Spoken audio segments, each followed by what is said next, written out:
Je sais pas si tu veux partager les détails, mais comment tu fais pour arriver au stade où t'arrives à vendre ton art, justement, bah, à un roi, en fait.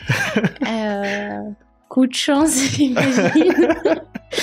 Parce qu'on était au bon endroit, au bon moment, et on a profité de l'occasion. Et on était très jeunes, mais on n'avait pas froid aux yeux. On a tout de suite voulu attaquer, enfin, attaquer entre guillemets, Ouais, oui, bah. aller voir les grands tout de suite. Mhm.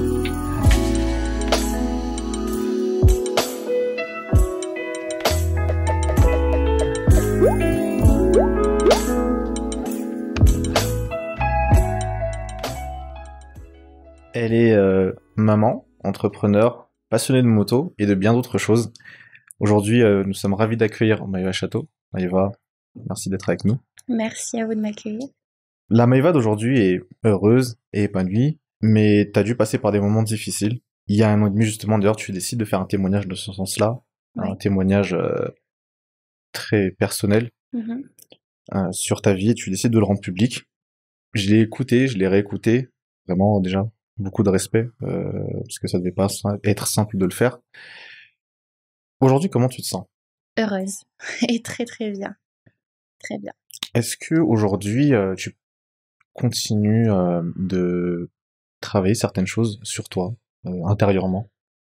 Bien sûr. Ouais. Je pense on n'a jamais fini de travailler sur soi-même.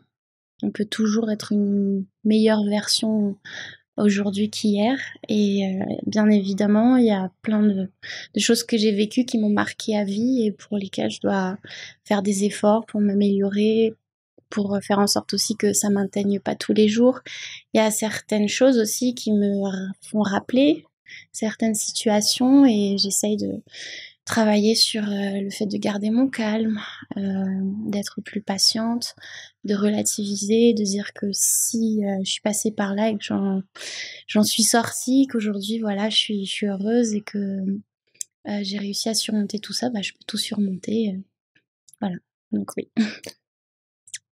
Justement, il y a ces derniers temps, ces dernières semaines, j'ai vu en tout cas dans les différents journaux qu'on peut trouver que il y avait une vraie augmentation de tentatives de suicide, notamment principalement chez les jeunes. Mhm. Euh, à ces personnes justement qui ont du mal, qui sont dans des endroits probablement très sombres et très toxiques. Mhm. Toi qui es passé par là, qu'est-ce que tu aimerais leur dire à ces jeunes-là notamment, qui peut-être pour la plupart justement ne se sentent peut-être pas compris ou pas écoutés? J'aimerais leur dire que dans la vie, on aura toujours à faire face à des choses difficiles. Bien évidemment, on se compare souvent à d'autres. Pourquoi ces personnes-là ont plus de chance? Pourquoi ils ont une meilleure vie? Pourquoi moi, est-ce que je mérite de passer par ces atrocités? Pourquoi est-ce que je me sens mal dans mon corps? Il y a des mille et une questions qui font que on se sente pas bien dans la vie. Et je peux très très bien comprendre pourquoi on a envie d'y mettre fin. Je suis passée par là pendant des années. J'ai essayé de mettre fin à mes jours pendant des années à partir du moment où j'avais 9 ans ou 10 ans. Et, et je sais pas, quelque chose m'a retenue à chaque fois. Je pense que c'est vraiment une force divine. C'est Dieu qui m'a gardée en vie parce que j'avais quelque chose, j'avais un message justement à transmettre aux autres jeunes, aux autres personnes qui ont besoin d'être sauvées. C'est que vous êtes unique, vous êtes là sur Terre pour une raison. Vous n'êtes pas là pour rien. Si c'est dur aujourd'hui, demain sera plus beau. Mais il faut s'accrocher parce que vous avez au fond de vous des talents, vous avez au fond de vous quelque chose de précieux que vous ne voyez peut-être pas maintenant, mais ça existe. Il faut accepter certaines choses, faire confiance surtout, faire confiance au temps qui va réparer votre cœur, qui va réparer votre tête et réparer aussi toutes les choses brisées dans vos vies. Et il faut s'accrocher et se dire que que l'avenir sera meilleur. Parce que quand on continue à avancer, si on a vraiment l'envie d'avancer, évidemment que les bonnes choses vont arriver.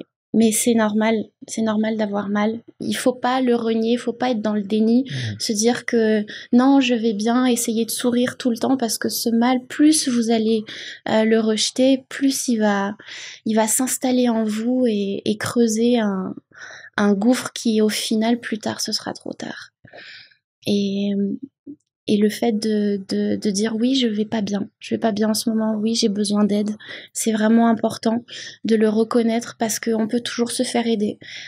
Parfois, on est dans un environnement avec des relations qui sont toxiques ou qui vont jamais vous comprendre, mais cherchez, il y a bien une personne qui voudra ouvrir son cœur et qui sera là pour vous écouter, pour vous venir en aide.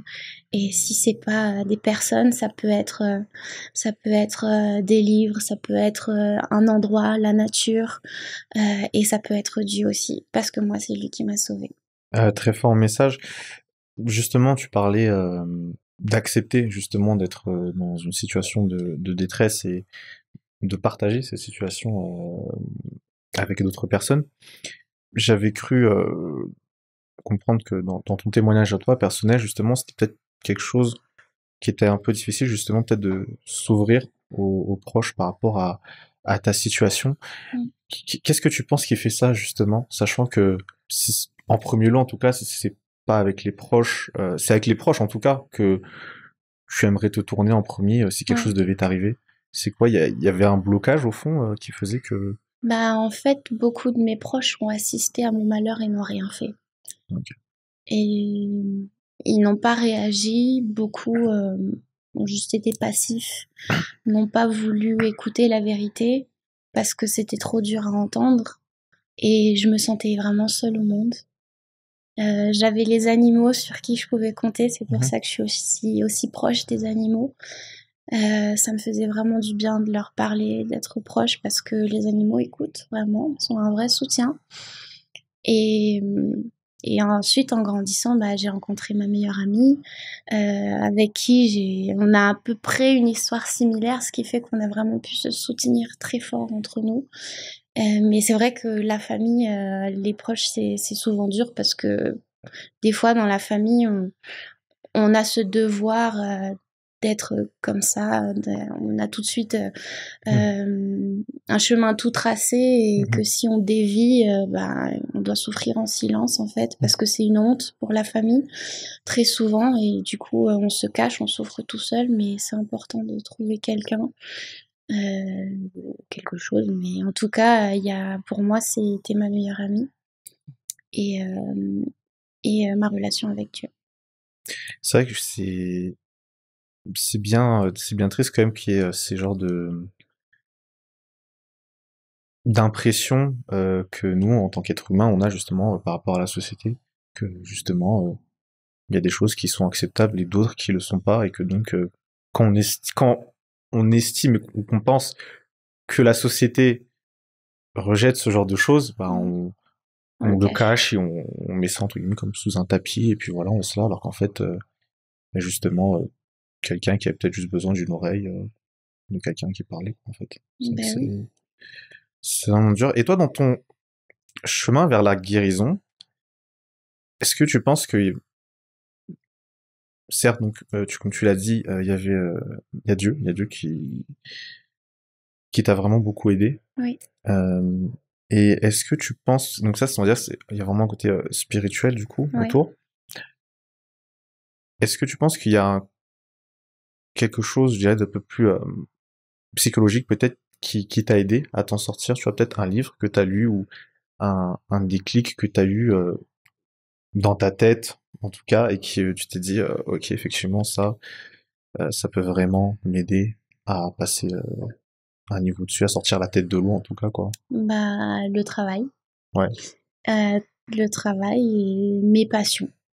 Ça a vraiment été ça. C'est depuis que je suis très jeune, depuis mes 11 ans, que j'ai commencé à rentrer un petit peu dans le monde de l'entrepreneuriat, on va dire, avec mon premier élevage de chiens de race. Après, j'ai toujours continué. Et le moment où j'allais vraiment le plus mal, C'est là où j'ai découvert ce qui m'a sauvée, c'est l'art, le dessin, plus précisément le mandala. Et j'ai eu un vrai déclic. J'étais à l'hôpital psychiatrique, enfermée. Et là, je n'en pouvais plus. Je disais, je peux ni vivre, je peux ni mourir. J'en peux plus. Qu'est-ce que je vais faire? Et là, je regardais par la fenêtre. Et je réfléchissais et je pensais à Madagascar. Et je me disais, il y a des gens qui vivent quand même des choses bien plus dures que moi. Et j'ai pas le droit de me plaindre. C'est vrai que c'est dur, mais j'ai quand même en moi et en main des choses qui peuvent me permettre d'avancer. Donc c'était le tout pour le tout. C'est soit toute ma vie je déprimais, soit je décidais de faire quelque chose de ma vie, quelque chose de bien, parce que à la base je ne savais pas du tout dessiner. Ok. Il faut savoir ça. Ok, c'est pas genre un talent caché que t'avais éventuellement et un jour. Ou quoi, ouais, non, ouais. je savais pas Ok. dessiner particulièrement ou quoi. J'aimais bien gribouiller sur mes carnets de l'école, c'est tout. Mais c'est à un moment donné où j'avais que ça à faire de la journée. De toute façon, je voyais des dessins que je voulais reproduire. Ça m'a aidé. Ensuite, j'ai commencé le mandala, très très thérapeutique. Et comme j'ai un cerveau qui tourne à 1000 à l'heure en permanence, ça a vraiment permis de me focaliser sur quelque chose, de me concentrer pendant des heures et des heures et des heures dessus. Et ça m'a sauvée. Et du coup, j'ai pu en faire un business et j'ai pu en vivre. Et c'est ça qui est génial. Justement, ça, c'est une très belle transition vers ta carrière justement en tant qu'entrepreneur, parce que à la fin de ton témoignage, d'ailleurs, tu dis, je cite, quand on abandonne pas, ça paye. C'est vrai que quand on regarde ce que tu as réussi à construire jusqu'à aujourd'hui, tu as eu raison de pas lâcher, ouais, de continuer. Aujourd'hui, tu diriges combien d'entreprises? Mettre un nombre dessus est un peu dur parce que j'en crée tout le temps et puis des fois je mets certaines en pause. Ce qui est sûr qu'il y en a une que je gère à plein temps qui marche très bien, c'est Mélodie Crissy, ma marque de vêtements. Pour bébé et pour femme enceinte. J'ai aussi une agence de digital marketing qui s'appelle Swan Agency, qui s'occupe de l'e-réputation des personnalités publiques. Okay. C'est une agence privée. Et aussi, toujours dans l'art, je suis artiste aussi. Genre. Et d'autres petits business, mais... Je pense que c'est clair. Il y a vraiment, je pense, une genre de flamme en toi, tu vois, qui t'encourage vraiment à entreprendre et à toujours créer. Est-ce que tu penses que c'est en partie le résultat peut-être de ce que tu as vécu et de l'époque où justement peut-être tu n'avais peut-être pas autant de choses que tu as aujourd'hui? Genre peut-être que est-ce que c'est quelque chose où quand tu regardes autour de toi maintenant, quand tu vois ce que tu as réussi à mettre en place, ça te permet de te sentir un peu plus en sécurité peut-être? C'est sûr, Ouais. déjà financièrement. Et moi, ce qui m'avait beaucoup motivée, petite en tout cas, de gagner mon propre argent, c'est parce que je demandais certaines choses à mes parents et la réponse était souvent non, on n'a pas assez d'argent et tout. Donc je me suis dit je vais avoir mon propre argent pour m'acheter ce que je veux. Et c'est devenu une motivation. Et au-delà de ça, après, depuis toujours en fait, j'ai eu la volonté et le rêve vraiment de devenir riche et pouvoir créer énormément de choses, ne me laisser aucune limite en fait à mon développement et à mon évolution, pas que pour moi, vraiment pas que pour moi, mais pour partager, pour le monde, pour aider Madagascar et au travers de tout ce que je sais faire en fait, pouvoir créer quelque chose qui va permettre de partager et d'aider ou d'éduquer. Comme tu disais tout à l'heure, tu as commencé à entreprendre vraiment à un très jeune âge où je pense bon, moi, personnellement, je devais peut-être jouer aux cartes Yu-Gi-Oh! Peut-être à l'époque, ou un truc comme ça. Durant ton parcours d'entrepreneur, vu que tu as déjà créé plusieurs entreprises, il y en a peut-être certaines que tu as dû mettre en pause, il y en a peut-être sûrement d'autres que tu créeras. C'était quoi pour toi plus grosses difficultés et qui revenaient le plus souvent? L'équipe. Ah, ah oui. Gérer les équipes. Mhm. Parce que j'aime beaucoup. Je me suis toujours dit que je voulais aider les jeunes, donc je proposais toujours les postes aux plus jeunes pour pouvoir les aider, les former, les accompagner et les faire évoluer avec moi. Mais c'est très difficile quand certains, peu importe le niveau de bienveillance que tu as, il y aura toujours des gens qui vont essayer de te voler, de te trahir. Et ça a été pour moi vraiment le plus dur, la trahison et le vol. Parce que pour mes équipes, je veux vraiment tout donner. Je suis vraiment contre d'utiliser des gens juste pour son bien personnel et limite c'est de l'esclavage. Je suis vraiment contre ça. Moi, ce que je veux, c'est inviter les gens à travailler avec moi, à leur faire comprendre voilà la vision que j'ai et d'être un soutien et d'être là pour leur permettre d'évoluer et d'avoir une meilleure vie.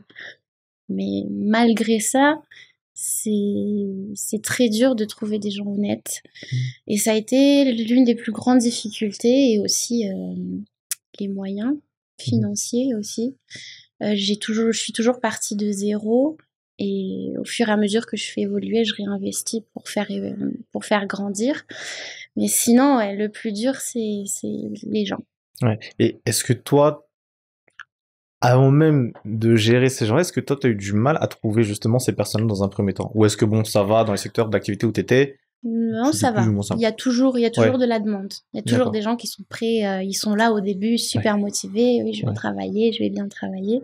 Ça, je peux toujours en trouver. Ouais. Et à aucun moment, justement, à force enfin, je dirais peut-être pas à force, mais parce que justement, tu as connu des expériences assez décevantes avec peut-être certains anciens collaborateurs, tu t'es peut-être pas dit, genre, bon, peut-être que je devrais envisager de changer la manière dont je gère mes équipes, ou tu passes d'un management, on va dire vraiment, comme tu disais, de bienveillance, plein de gentillesse, à peut-être un management un peu plus...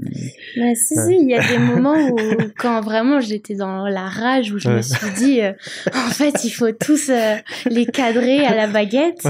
Mais au fond de moi, je suis pas comme ça. Donc, je peux pas aller contre nature et commencer un management sévère parce que je suis pas comme ça. Donc je prie pour que les bonnes personnes finissent par venir vers moi pour que voilà je reste ancrée dans mes valeurs et que je veux pas changer en fait parce que je veux continuer à être bienveillante. Je me dis ça doit bien exister des gens aussi bienveillants comme moi qui veulent. Donc il faut que je les attire et je commence à avoir une équipe dont je suis vraiment fière et que je peux encourager tous les jours. Il y a toujours des petits problèmes, mais ça arrive dans toutes les entreprises du monde entier. C'est normal parce qu'on est tous différents, mais il faut apprendre à gérer. Et une journée dans la vie de Maëva aujourd'hui, ça ressemble à quoi avec toutes les responsabilités que tu as aujourd'hui? Pas beaucoup de sommeil, déjà. C'est pas une organisation très carrée, j'y vais beaucoup au feeling. Je m'impose pas encore, malgré que je devrais me discipliner un peu plus, ça je le sais. Mais beaucoup de travail, beaucoup de pensées pour innover en permanence. Beaucoup de temps, j'essaye avec mes enfants aussi. C'est mon moment d'air frais qui me permet aussi de déconnecter un peu. C'est beaucoup de temps sur mon téléphone aussi, à répondre à des appels, à les messages, à publier et tout. Mais c'est une vie que j'aime, c'est une vie à 100 à l'heure et que j'adore. Justement, tu parlais tout à l'heure d'innover. Quand toi, justement, tu es dans cette phase un petit peu où voilà, tu cherches peut-être de nouvelles idées pour tes boîtes ou pour de nouvelles boîtes, c'est quelque chose que tu fais toute seule? Ou est-ce que... Ok, d'accord. Oui. T'es vraiment dans ta bulle, là C'est ça. En fait, j'ai déjà le chemin tout tracé dans ma tête. pour toutes les années à venir. Mais petit à petit, j'ai qu'à piocher à quelle étape je suis et quelles sont les idées qui vont sortir de là. Et tout est déjà dans ma tête, mais c'est juste, je vais débloquer un tiroir de ma tête pour cette étape-là et ce domaine-là. Et ensuite, je vais mettre en place et je vais effectuer voilà, toutes ces idées. Justement, par rapport pour revenir un petit peu à ta passion du mandala, j'avais vu dans un interview que tu as donné déjà il y a plusieurs années, que tu avais réussi à vendre des toiles à une très grande personnalité, du coup, en l'occurrence, Sa Majesté le Roi du Maroc. Oui. Je sais pas si tu veux partager des détails, mais comment tu fais pour arriver au stade où tu arrives à vendre ton art, justement, à un roi, en fait? Coup de chance, j'imagine. Parce qu'on était au bon endroit, au bon moment, et on a profité de l'occasion. Et on était très jeunes, mais on n'avait pas froid aux yeux. On a tout de suite voulu attaquer, attaquer entre guillemets, aller voir les grands tout de suite, parce que on voulait pas passer par quatre chemins. On s'est tout de suite dit, l'art, on peut tout de suite vendre que ça soit une toute petite toile, une grande toile, ça peut avoir de la valeur, et on a décidé de donner de la valeur à notre travail et d'avoir confiance qu'on pouvait justement que ça méritait d'être exposé chez les plus grands. Et c'était au bon moment, il était là avec sa délégation et on a proposé, ils ont dit oui pour 50 tableaux. Sérieux? Genre là, sur le coup, c'est pas genre plus tard il a envoyé un DM non, c'était vraiment là, au moment même, ils étaient logés à l'hôtel où on exposait. Et celui qui organisait en fait un de ses proches, il était là, on a discuté avec lui, on lui a parlé de notre histoire aussi qui forcément l'a touché, et il en a parlé. Et ils ont dit oui, ils ont commandé. 50 toiles, c'est incroyable quand même, oui. Franchement. Au début, on n'y croyait pas. On a fait un contrat et tout pour vraiment, et c'est quand on a reçu l'avance des 50%, quand on avait l'argent, on s'est dit waouh, ça y est. Non. On avait 17 ans. C'est incroyable. Et on est parti le lendemain même. Le soir, j'ai appelé ma mère, j'ai dit maman, demain je pars à Paris. C'est tout. Voilà. On est parti, on a acheté tout le matériel qu'il fallait parce que on voulait vraiment offrir de la qualité. Donc on est parti, on est revenu une semaine après et on a bossé nuit et jour pendant un mois parce qu'ils nous ont donné un délai en plus, ouais. La pression supplémentaire. Quand on leur a montré nos toiles, ils ont dit ça prend combien de temps? Celui-là j'ai pris 3 semaines, celui-là j'ai pris 2 mois pour le faire. Ils ont dit bon, vous avez 1 mois pour 25 tableaux chacune. Donc même pas, on avait 3 semaines en fait. D'accord. Donc nuit et jour. Heureusement les tableaux étaient pas très très grands. Mais on a réussi à livrer à temps. C'était un gros challenge, mais qui aujourd'hui, on a la fierté de dire qu'on a des tableaux exposés dans le palais du roi du Maroc. Ouais, non mais franchement, il y a vraiment de quoi être fier. Et je pense que ça illustre d'ailleurs le fait que on peut vraiment vivre de sa passion. Ouais. Peu importe l'âge qu'on a, parce que du coup, t'avais 17 ans à l'époque. Oui. Et que je pense qu'avec justement cette envie que toi tu avais, avec toujours je dis cette flamme, mais bon après chacun l'appelle comme il veut, qu'il n'y a rien d'impossible en fait, et que ça sert à rien justement de se limiter soi-même, parce qu'au final si par exemple toi la personne avec qui tu bossais, par exemple, vous étiez dit bon laisse tomber, on n'a pas ce qu'il faut, on n'a pas les épaules, ça aurait été grave dommage, parce qu'en fait vous serez passé à côté d'une opportunité comme ça en fait. Ouais. On sait jamais, donc il suffit de se lancer, de faire un pas, et les opportunités, plus t'avances et plus les opportunités elles viennent. Et à toi de choisir si tu veux tenter ou pas. C'est vrai que moi c'est quelque chose que j'ai vu, enfin souvent vu en tout cas, des jeunes donc qui je pense sont plein de potentiel en fait, mais qui n'osent pas s'affirmer, qui n'osent peut-être pas se mettre en avant, et donc malheureusement voilà, parce que c'est en tout cas le monde dans lequel on est aujourd'hui, il passe inaperçu, Et c'est trop dommage, en fait. Et Madagascar en est plein. Ouais. Toi aussi, tu l'as remarqué, donc on est d'accord là-dessus. Ouais. Mais c'est pour ça que je veux pouvoir encourager ces jeunes, justement, parce qu'il y a trop de talents ici. Il y en a trop, et qui sont gaspillés, entre guillemets, par faute de moyens ou par faute aussi d'audace et que on se dit non, ça va pas marcher. Par peur aussi, surtout. Surtout, c'est la peur. Et cette peur, comment tu fais pour la surmonter? Parce que, bon, du coup, dans le contexte, c'est vrai que toi, tu t'es arrêté en première au lycée, et toi, on va dire que t'as été directement dans l'éducation de la vie directe. Enfin, c'est vraiment la vie, on va dire, qui t'a formé, t'a forgé ton école. Voilà, c'est exactement ça. Merci, je trouvais plus le terme. Personnellement, j'ai un chemin un peu plus, on va dire, traditionnel, on va dire, académique, voilà, académiquement parlant. Et cette peur-là, en fait, je l'ai retrouvée partout. Genre, le nombre de fois où, par exemple, t'as un prof qui pose une question, et c'est toujours les mêmes deux personnes qui lèvent la main, et en fait, limite, les autres, ils sont à un stade, des fois, où ils attendent juste, ils te regardent, et ils attendent que, tu fasses, en fait, tu lèves la main, parce que eux, justement, ont peur.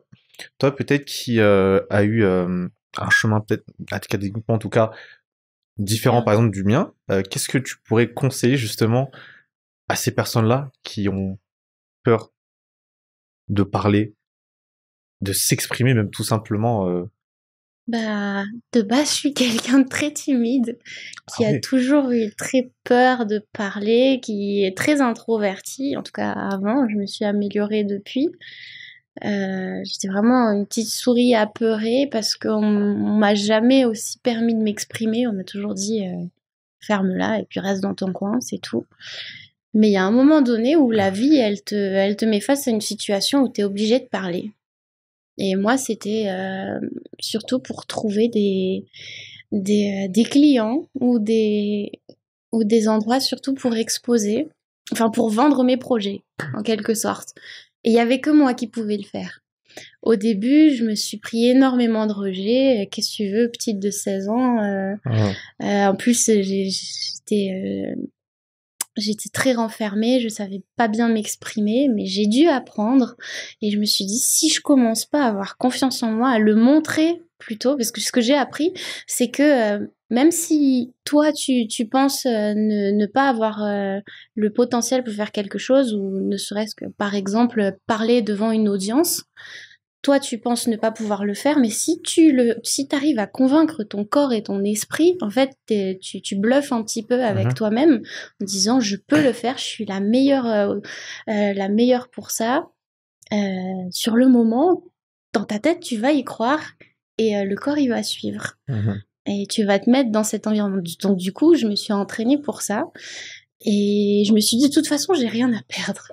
Il dit non, c'est tout, je vais pas mourir. C'est le pire, justement, en fait, qui puisse arriver. C'est ça, c'est le pire qui puisse arriver. Je me dis, dans tous les cas, ça va pas me tuer. Dans tous les cas. Donc, c'est pas grave. C'est un échec. Je repars, je vais voir quelqu'un d'autre. Cette personne m'oubliera dans 2 heures. Et c'est pas grave. C'est pas une honte internationale. Donc, c'est ça, quand j'ai réussi à me mettre bien ça dans la tête, je me suis dit, autant tenter le tout pour le tout, c'est pas grave. Et plus je vais essayer, plus je vais apprendre. À ce moment-là, je vais faire un débrief avec moi-même. Là, je me suis pas bien exprimée. J'aurais pu choisir tel mot. Et au fur et à mesure, je me suis améliorée et je me dis que cette peur, elle peut pas me paralyser toute ma vie en fait. Que à un moment donné, je suis obligée de dire stop.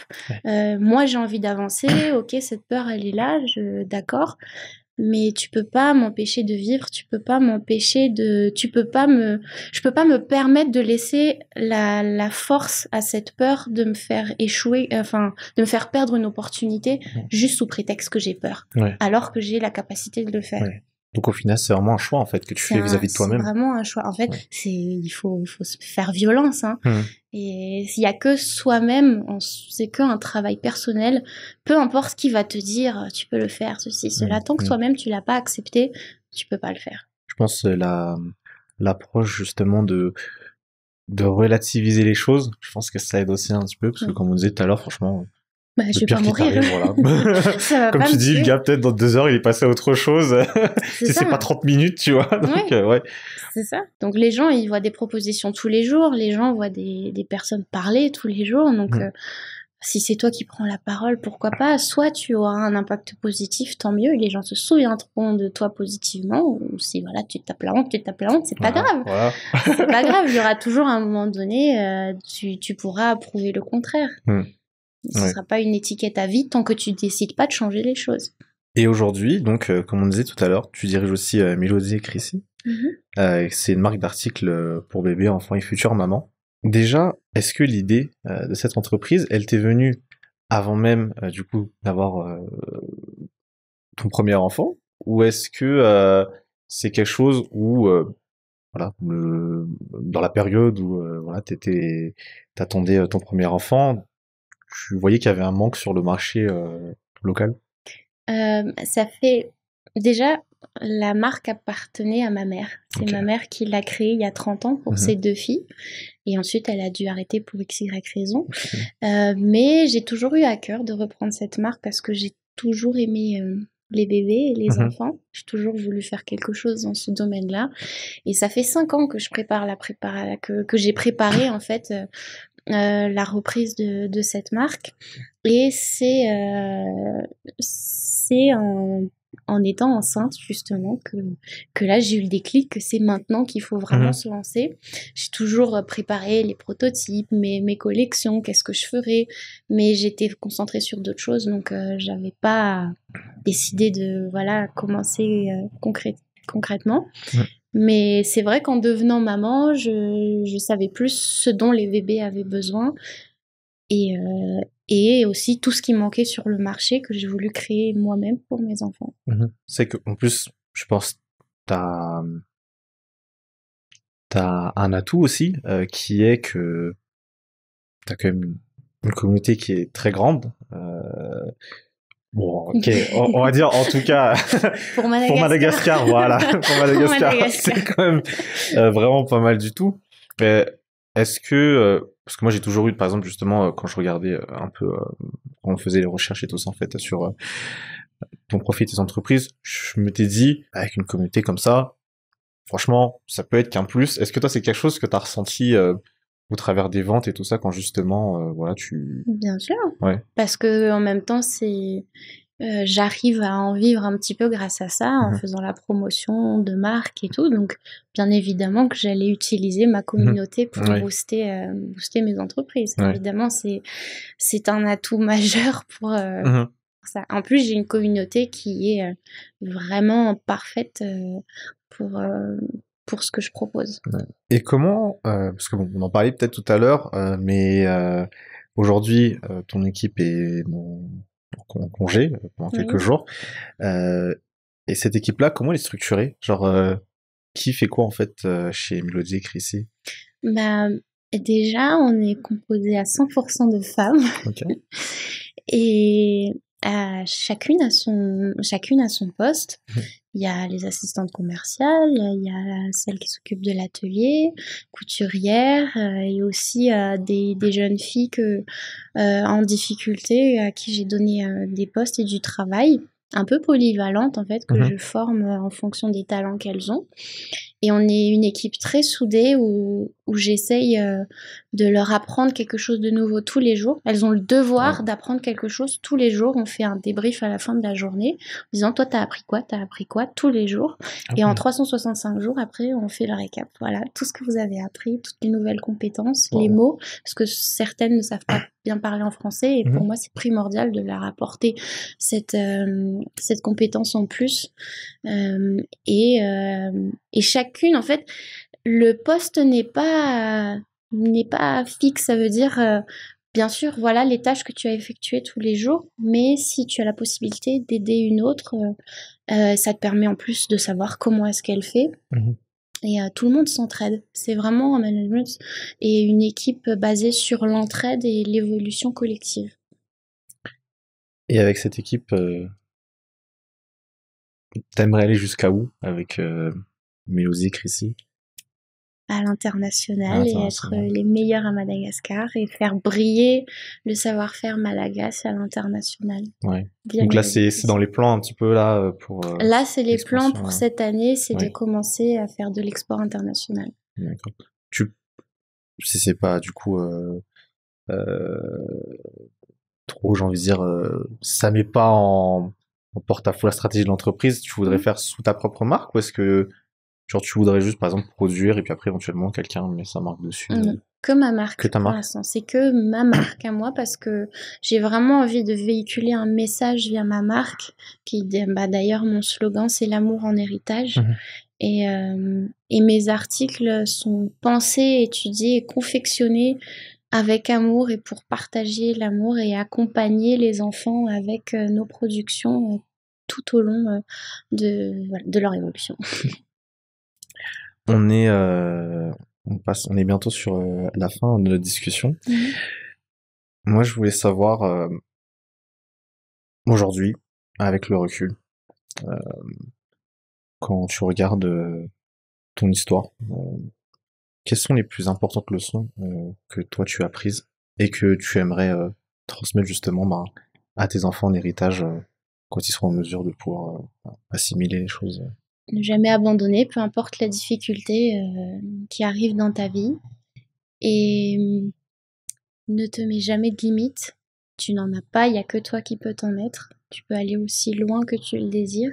Et une chose aussi qui m'a aidée toute ma vie, c'est que toute chose concourt au bien. Que peu importe ce qui va t'arriver, c'est qu'il y a une raison et qu'il y a soit une leçon que tu peux en tirer, ou soit du positif qui arrivera derrière cette situation. Donc les choses n'arrivent pas que pour te faire souffrir, mais pour soit t'enseigner, ou soit embellir plus tard ta vie, mais comme on ne voit pas dans le futur, il faut apprendre à faire confiance et que si on a un cœur de base qui veut faire le bien, la vie te donnera de bonnes choses dans tous les cas. Non, super. Merci beaucoup Maïva pour ce partage. J'espère qu'il pourra toucher des cœurs, toucher positivement des personnes pour les aider à grandir, peu importe l'étape de la vie dans laquelle ils sont. Et beaucoup de succès pour tout ce que tu entreprends. Merci, vous aussi. Super.